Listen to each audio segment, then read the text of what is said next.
So this question comes from Elise, and she said that in November of 2009, she discovered her husband was having an affair that started 2 months before. It finally ended in August of 2010, and she's been to counseling. She's read lots of books about surviving affairs, but she is having such a hard time getting over that pain and hurt and feelings of betrayal. And she's thinking like, okay, is it now time to call it quits? Well, okay, one of the things I find interesting about your statement is that she's been to counseling.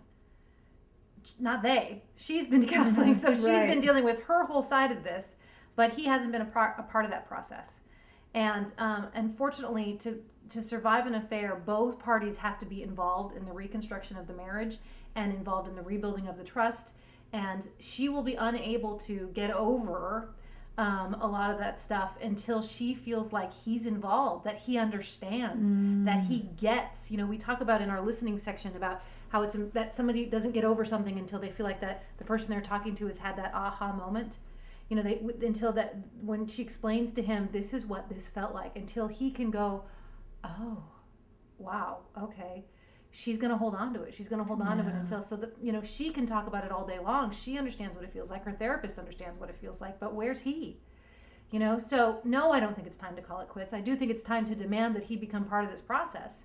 I do think it's time that they need to have lots of conversations about what she felt like, what was going on for her, and even what was going on for him, what led to that, what he was unhappy with in the relationship, why he was vulnerable, all of those conversations.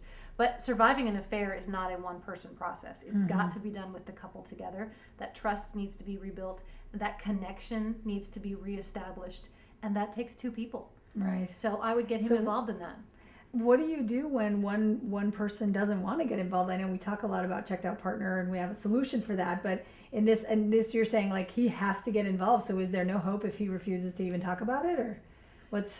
There's never no hope. I mean, I think that would be more difficult. Certainly, there's never no hope. I mean, you know, she can decide that he is living a trustworthy life, that he is earned her trust back by his actions, and so on and so forth. She can make that decision. She can make that decision to get into a place of acceptance and peace and forgiveness on her own.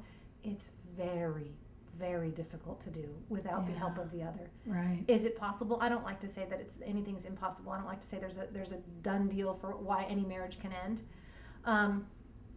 But it's going to be difficult to do without him. Right. And I really, really, hope that she can, engage him in that process. And I'm not saying he needs to go to therapy, by the way. A lot of guys are resistant, so that's why they're not talking about it. A lot of guys don't want to go to therapy. Again, maybe he just needs to learn some marriage skills. Maybe he just needs to learn some communication skills. Maybe he just needs to learn to listen so she can talk enough to get past it. I'm not saying that it necessarily has to, be 6 months worth of therapy here, but he does. I mean, it would just be so much easier for her, and the reason she's stuck, it sounds like, is because she's in it all alone. Oh, poor thing. Yeah. Our heart goes I out hope to her. she can get him involved. I hope so too. Thank you. Sure. If you'd like your question answered, please ask it in the comment box below, because this is a regular series and we want to help as many people as we can. And if you'd like even more powerful free relationship advice from Dr. Dana, click on the link below the video. Thanks so much for watching. Talk to you soon.